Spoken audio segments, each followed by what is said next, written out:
할렐루야.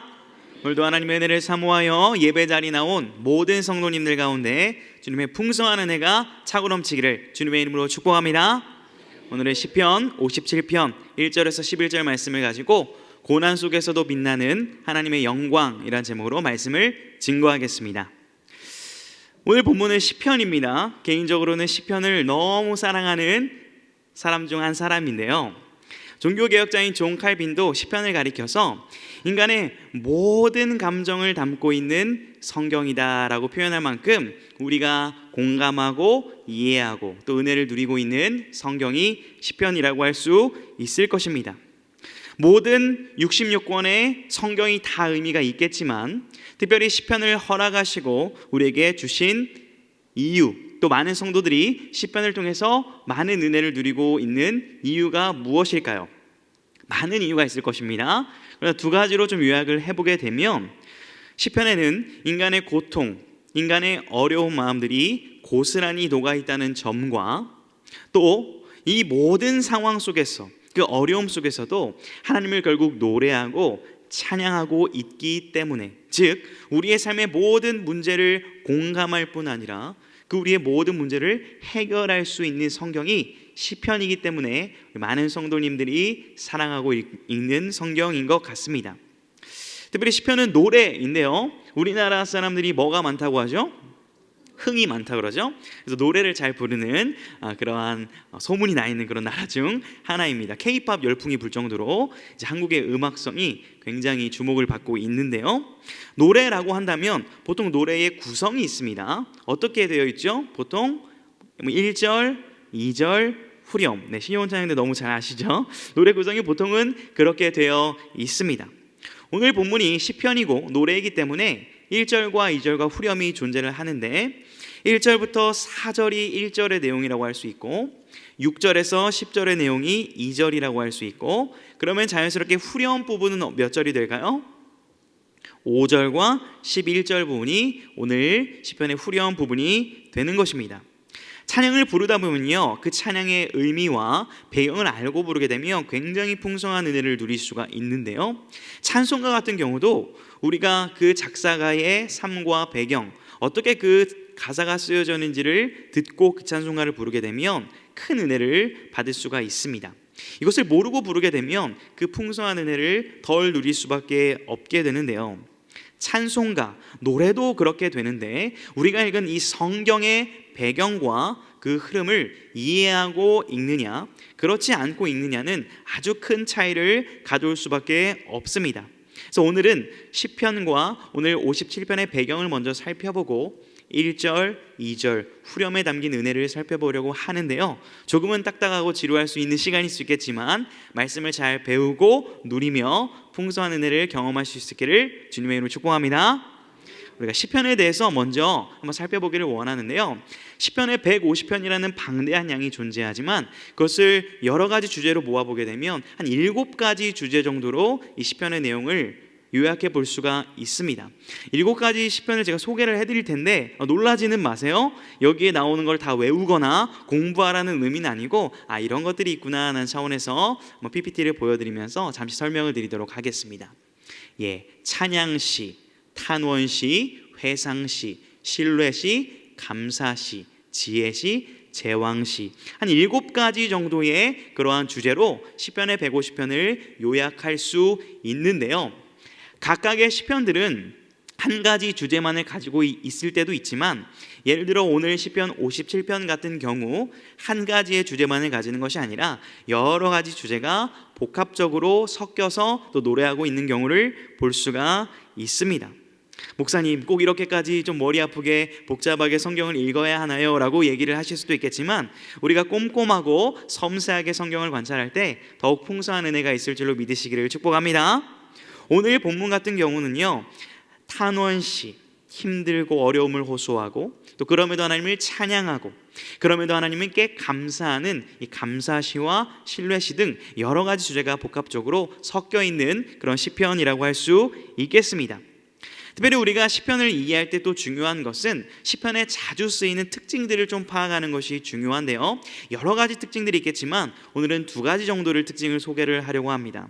첫 번째로는 평행법이라는 건데요, 오늘 본문 5절을 눈으로 한번 보시면 하늘 위에 높이 들리시며 온 세계 위에 높아지기를, 이렇게 구절이 등장을 합니다. 하늘 위, 온 세계, 들리시며 높아지기를.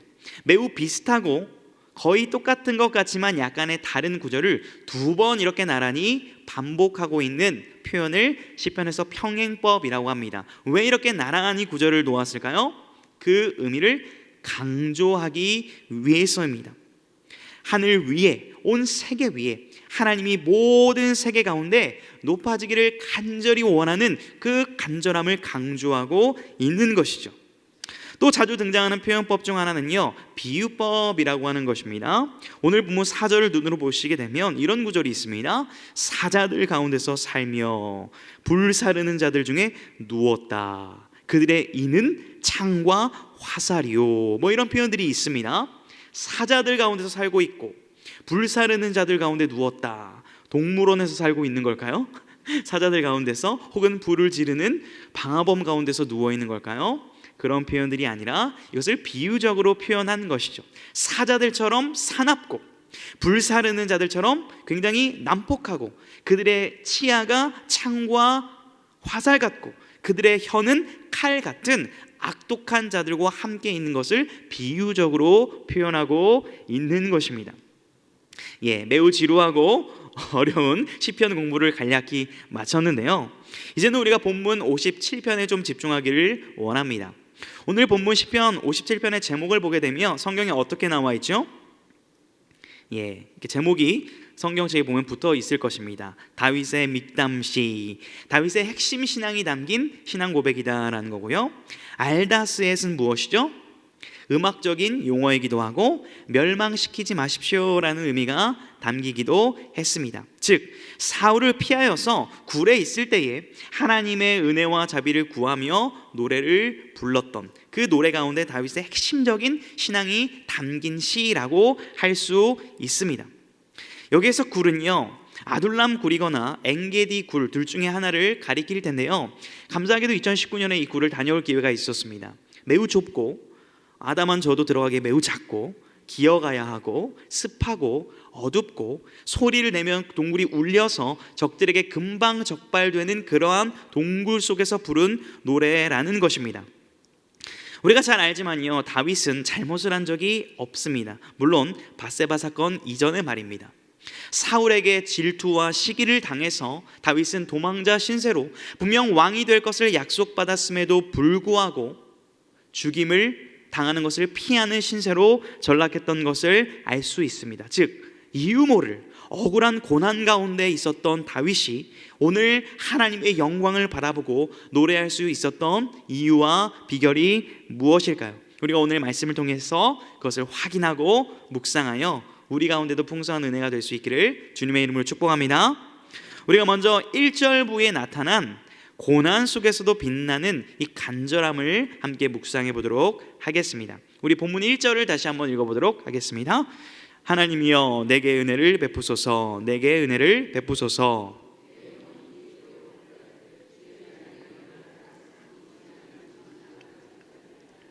아멘. 다윗은 지금 은혜를 베푸소서, 은혜를 베푸소서라고 두 번이나 하나님의 은혜를 간절히 구하고 있습니다. 은혜를 베풀어 달라라는 표현이 우리에게 익숙하니까 성경에 이런 표현이 자주 등장할 것 같지만요, 은혜를 베푸소서를 두 번이나 강조한 성경의 사건은 그리 많지 않습니다. 그만큼 특별한 은혜를 구하고 있다라는 것입니다. 긴급한 상황이기 때문에 하나님의 은혜를 구하고 있다라는 것이죠. 이 긴급한 상황 가운데 다윗은 은혜를 구하면서 어디로 지금 피신하고 있습니까? 1절을 보게 되면 주의 날개 그늘 아래로 피신을 하고 있습니다. 이 주의 날개 그늘 아래라는 명칭을 조금 어려운 단어로 하게 되면 이런 단어입니다. 시은좌라는 단어입니다. 하나님의 은혜와 임재가 있는 공간이다라는 것인데요, 구약 성경을 보게 되면 예배를 어디에서 드렸었죠? 구약 시대에 성막에서 이동하면서 드렸었습니다. 그 성막 안에 조금 더 집중해서 안으로 들어가면 성소라는 것이 있고, 그 성소 안에 한 발짝 더 들어가면 더 거룩한 곳이다라고 해서 어떤 것이 있죠? 지성소라는 공간이 있습니다. 그 지성소라는 공간 안에는 법궤, 곧 언약궤가 있는데 그 법궤에는 그룹이라고 하는 존재가 이렇게 날개를 펴서 두 마리가 날개를 이렇게 모으고 있습니다. 법궤 위에 이런 날개가 있습니다. 바로 이 날개 아래의 공간을 시은주와 하나님의 임재와 은혜가 함께하는 곳이다 라고 상징하는 이 문자적인 주의 날개 그늘 아래의 의미입니다. 그런데요, 이것이 구약시대와 신약시대로 확장이 되게 되면 하나님께서 함께 하시는 모든 공간, 특별히 다윗은 굴 속에서도 굴이 하나님의 날개 그늘 아래임을 인식하고 고백했던 것을 확인할 수 있습니다. 사랑하는 성도 여러분, 우리의 삶 가운데 어떠한 어려움과 고난이 찾아올 때에 우리가 하나님의 은혜를 간절히 구하는 성도가 될 수 있기를 주님의 이름으로 축복합니다. 그리고 주의 날개 그늘 아래 피하는 것이 가장 안전한 곳이며 그곳은 하나님이 나와 함께 하시며 내게 은혜를 베푸시는 나의 삶의 현장임을 믿고 우리의 주어진 일상 속에서 주님을 온전히 의지하는 모든 믿음의 성도님들 되기를 주님의 이름으로 축복합니다. 그런 이런 고백이 쉽게 이루어지지는 않습니다. 어떻게 이러한 믿음의 고백을 우리가 드릴 수 있을까요? 우리 본문 2절도 함께 읽어보도록 하겠습니다. 시작. 내가 지존하신 하나님께 부르짖으며 곧 나를 위하여 모든 것을 이루시는 하나님께로다. 다윗은 하나님이 어떤 분인지를 알았습니다. 하나님이 어떤 분인지를 알았기 때문에 지존하신 하나님께 내가 피하는 것이 가장 지혜롭고 안전하다는 믿음의 근거를 가지고 그렇게 은혜를 구했던 것입니다. 자신의 삶 가운데 목동 시절에 맹수로부터 지키셨던 하나님, 모든 어려움을 이겨내게 하셨던 하나님을 신뢰하고 알기 때문에 지금의 문제 또한 그 믿음의 눈으로 반응하고 고백할 수 있게 되는 것입니다. 지금 내 생각으로는 잘 이해가 되지 않는 일이 벌어졌지만 하나님의 선한 계획과 하나님의 주권을 믿기 때문에 나는 하나님께 피합니다라는 고백이 우리의 고백이 되어질 수 있기를 주님의 이름으로 축복합니다. 로마서 8장 28절에 신약 성도들도 이러한 고백을 하곤 하죠. 제가 읽겠습니다. 우리가 알거니와 하나님을 사랑하는 자 곧 그의 뜻대로 부르심을 입은 자들에게는 모든 것이 합력하여 선을 이루느니라. 아멘. 사랑하는 성도 여러분, 지금 이 시간 우리 삶 가운데 이해되고 해석되지 않는 일들이 있을지라도 그 모든 것들을 하나님께서 주관하고 계시며 결국 합력하여 선을 이루실 것을 믿으며 주님의 날개 그늘 아래 담대히 나아가는 성도님들 되시기를 축복합니다. 다윗은요, 지금 이러한 하나님을 향한 신뢰 속에서 더 구체적으로 3절에서 이런 기도를 드립니다. 나를 삼키려는 자들의 비방에서 나를 구원하여 주십시오. 또 하늘에서 인자와 진리를 베풀어 달라고 구체적인 기도를 드리고 있는 것을 볼 수 있습니다. 왜 이런 기도를 드릴까요? 4절을 보게 되면 이러한 어려움이 있기 때문입니다. 지금 다윗은 사자들 가운데서 살고 있습니다. 불사르는 자들 가운데 누워있다라고 이렇게 표현을 하고 있습니다. 이게 무슨 의미죠? 아까 초반부에 말씀을 드렸던 것처럼 사울이 다윗을 시기하고 질투하여 죽이려고 철과 강력한 무기들을 가지고 군인을 동원하여 지금 다윗을 공격하려고 하고 있습니다. 그러나 다윗은요, 아무것도 가진 게 없습니다. 오직 여호와 하나님을 향한 마음과 믿음만을 가지고 있기 때문에 마치 그들 가운데 무방비 상태로 누워있는 것처럼 이렇게 표현을 하고 있는 것입니다. 그렇기 때문에 자신이 신뢰하는 피난처 되시는 하나님의 인자와 자비를 구할 수밖에 없었던 것입니다. 그리고 이 기도는 결국 어떻게 응답이 되었을까요? 다음으로 우리 2절부에 나타난 고난 속에서 피어난 확신과 감사를 묵상하며 은혜를 누리겠습니다. 오늘 본문 7절을 한번 같이 읽어보겠습니다. 시작. 하나님이여 내 마음이 확정되었고 내 마음이 확정되었사오니 내가 노래하고 내가 찬송하리이다. 아멘. 매우 익숙한 구절 아니신가요? 우리가 교회에서 예배 시간에 많이 부르는 찬양의 그런 가사의 근거가 되는 성경 구절인데 어떤 찬양이죠? 내 영혼이 확정되고, 이 찬양 아시죠? 이 찬양은 이 부분이 후렴 부분으로 불려지고 있는데요, 사실 성경 시편 57편의 본래 의도는 2절 부분에 이 구절이 쓰여 있는 것을 볼 수가 있습니다. 어떤 것이 틀렸다라는 부분보다는요, 그 본래 의도는 이 구절이 2절의 흐름 속에서 쓰여졌다는 것을 우리가 알 필요가 있는 것이죠. 7절도 살펴보게 되면요, 내 마음이 확정되었고가 2번 평행법 나란히 쓰였고, 내가 노래하고 내가 찬송하리이다 비슷한 것 같지만 조금 다른 표현으로 강조하는 것을 볼 수가 있습니다.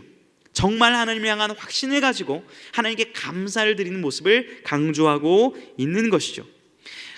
어려움과 동굴 속에서 고난을 겪고 있는 다윗이 이러한 고백을 어떻게 드릴 수가 있을까요? 그것은 6절을 보게 되시면 다윗이 기도했던 그 기도의 내용들이 응답된 것을 확인할 수 있습니다. 다윗은 3, 4절에서 자신이 기도했던 내용이 자신의 눈 앞에서 하나님의 역사하심이 응답된 것을 목도하게 되었습니다. 그들이 자기들의 그 중에 죄 중에 빠지게 된 것을 보게 된 것이죠.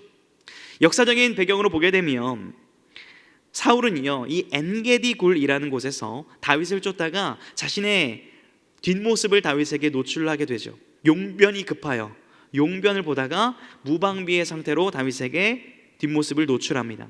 그때 다윗을 따르던 자들은 이렇게 얘기하죠. 다윗, 하나님의 뜻입니다. 이 원수를 넘겼으니 처단하셔야 됩니다라고 강력하게 주의 뜻을 주장하죠. 그때 다윗이 어떻게 하죠? 하나님께서 기름 부으신 자를 내가 함부로 해할 수 없다라고 고백하며 옷자락만 베었던 것을 우리는 잘 알 수 있습니다. 이것이 어떻게 가능할까요? 저였다면 사울의 그 뒷모습을 보고 이렇게 밀어서 엉덩이에 이렇게 묻게 하거나 뭐 해야 할 수 없다면 그 정도의 좀 고통을 주거나 이렇게 용변을 묻혀서 얼굴에 묻히거나 이 정도로 좀 복수를 하고 싶을 텐데요. 그러지 않았을 수 있었던 이유가 무엇일까요? 다윗이 하나님이 누구신지를 알았고 하나님께 기도했던 내용을 기억했기 때문입니다. 나는 하나님께 피할 뿐이고 하나님께 피하면 모든 원수에 대한 문제는 하나님이 일하시기로 내가 믿고 기도했지. 그런데 내가 어떻게 그것을 앞설 수 있겠으랴라고 그렇게 믿음을 점검했던 것입니다. 여러분, 이 다윗의 순종은요, 다윗의 멋진 모습으로 롤모델로만 남을 것이 아니라 모든 믿는 자들에게 주어진 믿음의 영역인 줄 믿으시길 축복합니다. 하박국 2장 3절 4절에 이런 말씀이 있는데요, 우리 같이 한번 읽어보겠습니다. 이 묵시는 정한 때가 있나니 그 종말이 속히 이르겠고 결코 거짓되지 아니하리라. 비록 더딜지라도 기다리라. 지체되지 않고 반드시 응하리라. 보라, 그의 마음은 교만하며 그 속에서 정직하지 못하나 의인은 그의 믿음으로 말미암아 살리라. 아멘. 사랑하는 성도 여러분, 오늘 우리는 말씀을 통하여서 고난에 대해, 재앙에 대해, 세상의 파도에 대해서 어떻게 우리가 대처하고 반응해야 하는지 믿음의 자세를 배우기를 소망합니다. 그것은 하나님의 은혜를 구하는 것입니다. 하나님께 피하는 것입니다. 주의 은혜와 진자와 자비를 구하는 그것입니다. 그때 하나님의 때와 하나님의 방법으로 하나님은 반드시 악인들을 심판하실 것이며 우리들 가운데 놀라운 은혜를 베풀어 주실 것입니다. 그것을 믿었던 고백이 바로 이 하박국의 고백이죠. 하나님, 잘 이해가 되지 않습니다. 하나님의 공의는 언제 임합니까? 하나님의 뜻은 언제 이루어지는 것입니까? 라는 그 하박국의 질문 앞에 하나님이 주신 답이죠. 비록 더딜지라도 기다리라. 나의 뜻이 이루어질 것을 기다리라. 이것이 의인이 믿음으로 살아가는 삶의 방식이다. 사랑하는 성도 여러분, 우리는 하나님의 때와 하나님의 방법을 기다리고 기대해야 하는 믿음의 사람인 줄 믿으시기를 주님의 이름으로 축복합니다. 이 믿음을 굳건히 할 때 주어지는 축복이 2절부에 소개가 되는데요, 다윗은 7절에서 내용이 확정되었다라고 이렇게 고백하고 8절부터 10절을 보게 되시면 다양한 기쁨의 표현을 하는 것을 볼 수가 있습니다. 8절을 제가 읽어보겠습니다. 내 영광아 깰지어다, 비파야 수금아 깰지어다, 내가 새벽을 깨우리로다 라고 이렇게 찬양을 하고 있습니다. 자신의 영광 보고 깨라고 얘기합니다. 새벽 보고 비파와 수금, 악기 보고 깨어나라 라고 얘기를 하고 있는 것입니다. 자신의 명예를 깨워서 자신의 모든 것으로 하나님께 영광을 올려드리길 원하고 시간적 개념을 불러일으켜서 창조주 하나님의 위엄을 찬양하기를 권고하고 촉구하고 있는 것입니다. 예를 들면 이런 것이겠죠. 구준행 마이크야 깨어나라, 물병아 일어나서 하나님을 찬양하라, 피아노야 살아나서 하나님을 찬양하라. 이것이 문자적으로는 말이 되지 않지만 시편의 문학적인 표현으로서 정말 하나님을 찬양하고 싶은 그 열망과 갈망을 표현하고 있는 것입니다. 더불어 구절을 보게 되면 이 개인적인 찬양의 고백이 만민의 차원으로 열방으로 확장되는 것을 볼 수 있는데요. 우리 구절 말씀을 함께 읽어보겠습니다. 시작. 주여, 내가 만민 중에서 주께 감사하오며 뭇 나라 중에서 주를 찬송하리이다. 아멘. 다윗은 만민 중에서, 비록 내가 지금 굴 가운데 있지만 나의 이 찬양은 여기에 머무르지 않고 온 열방 가운데 퍼질 것을 믿음으로 선포하고 있습니다. 작은 굴에서 온 세계를 가슴에 품고 찬양하는 넓은 가슴을 볼 수가 있는 것입니다. 그리고 놀랍게도 이 다윗의 고백과 소원과 기도는 하나님께서 성취하여 주심을 우리가 확인할 수 있는데요. 우리 역대상 15장 29절도 함께 읽어보겠습니다. 시작. 여호와의 언약궤가 다윗성으로 들어올 때에 사울의 딸 미갈이 창으로 내다보다가 다윗 왕이 춤추며 뛰노는 것을 보고 그 마음에 업신 여겼더라. 아멘. 다윗이 나중에 왕이 되어 최전성기를 누리던 그 시절 가운데 그토록 원했던 언약궤와 법궤가 예루살렘으로 들어오자 다윗은 춤추기 시작하는 겁니다. 당시의 문화적인 배경으로 우리나라 조선시대보다 더 엄했던 유대의 그 왕의 채통을 지켜야 되는 다윗은 그것을 철저히 버려버리고 하나님 앞에 춤을 추게 되는 것이죠. 만약에 제가 여기서 지금 춤을 춘다면 상당히 좀 이상할 것입니다. 그런데 다윗은 그것을 개의치 않은 겁니다. 하나님, 여러분 보십시오. 제가 왕이 아니라 제 삶을 지금까지 인도하셨고 보호하셨던 하나님이 만왕의 왕이심을 저는 선포합니다 라는 그 상징적인 행동이 바로 하나님 앞에서 춤추는 예배자 다윗의 모습인 것입니다. 사랑하는 성도 여러분, 고난 가운데 있을 때나 평안 가운데 있을 때나 내가 어려울 때나 내가 잘 될 때나 언제나 나의 주 나의 하나님만을 자랑하고 드러내는 성도님들이 되시길 주님의 이름으로 축복합니다. 우리가 본문의 절정 부분을 이제 다루기를 원하는데요, 후렴 부분을 통해서 살펴볼 수 있는 세 번째는 고난 속에서도 빛나는 하나님의 영광입니다. 우리 본문 11절을 같이 한번 읽어보겠습니다. 시작. 하나님이여, 주는 하늘 위에 높이 들리시며 주의 영광이 온 세계 위에 높아지기를 원하나이다. 아멘. 오늘 본문에서 5절과 11절은 똑같은 구절이 두 번 후렴으로 반복이 되고 있습니다. 두 번이나 같은 구절이 반복되면서 그 구절 안에서도 두 번이나 다시 한번 평의 법을 통해서 온 세계, 하늘, 들리시기를, 높아지기를 소망하고 노래하고 있습니다. 바로 오늘 시편이 강조하는 핵심 구절, 핵심 내용이라고 할 수 있는데요, 사실 우리가 생각해 볼 것이 있습니다. 하나님의 영광은요, 우리가 바라고 소망한다고 해서 높아지고 떨어지는 것이 아니라 이미 하나님의 영광은 온 세계 가운데 충만하게 임하여 있습니다. 이미 하나님의 영광은 빛나고 있는 것이죠. 그런데 다윗은 왜 하나님이 높이 들리시며 하나님의 영광이 세계 위에 높아지기를 원한다고 갈망하고 고백했을까요? 그것은 바로 이런 이유 때문입니다. 하나님의 영광은요, 변함이 없으시 그 자체로 영원하십니다. 그런데요, 사람들이, 하나님의 형상으로 지음받은 사람들이 하나님의 그 영광을 가리웁니다. 하나님의 영광을 가로챕니다. 하나님의 영광을 짓밟아 버리는 것입니다. 비록 다윗은 동굴에서 작은 모습으로 있었지만 이것들을 바라볼 때 너무나 가슴이 무너지고 너무나 애통했던 것입니다. 하나님의 그 영광이 가리워지는 것, 하나님의 영광이 짓밟히는 것이 너무나 슬픕니다. 하나님의 영광이 다시 한번 회복되기를 원합니다. 나를 사용하여 주시옵소서라는 하나님을 향한 그 사랑의 고백으로 이 노래와 기도를 드린 것입니다. 하나님이여, 주님의 영광을 온 세계 위에 다시 한번 비추어 주시옵소서. 하나님이여, 주님의 영광만이 모든 사람 가운데 드러나기를 원합니다 라고 말입니다. 놀랍게도 사랑하는 성도 여러분, 이 다윗의 원대한 기도, 그 당시 사람들로서는 헛돼 보일 수 있는 이 기도는요, 하나님께서 놀랍도록 영광스럽도록 성취해 주신 것을 우리가 성경을 통해 확인할 수 있습니다. 요한복음 1장 14절에 이러한 말씀이 있습니다. 말씀이 육신이 되어 우리 가운데 거하심에 우리가 그의 영광을 보니 아버지의 독생자의 영광이요 은혜와 진리가 충만하더라. 놀랍게도 신약 성경인 빌립보서 2장에 보니까 이런 구절이 있습니다. 우리 이 빌립보서를 같이 한번 읽어보겠습니다. 시작. 이러므로 하나님이 그를 지극히 높여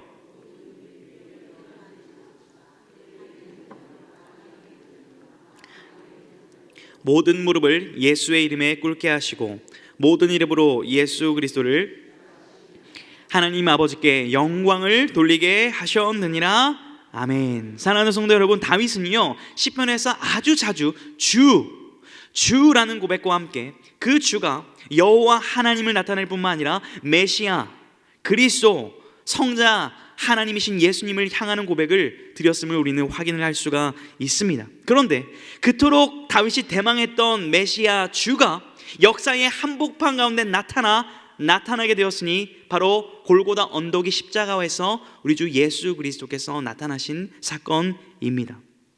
그분은 다윗이 당한 고난보다 더한 고난을 십자가에서 당하셨고 모든 물과 피를 쏟으심으로 말미암아 하나님의 영광을 볼 수 없던 우리들이 다시 한번 하나님의 영광을 찬양할 수 있는 인생으로 살아갈 수 있는 영생의 길을 열어주셨습니다. 할렐루야.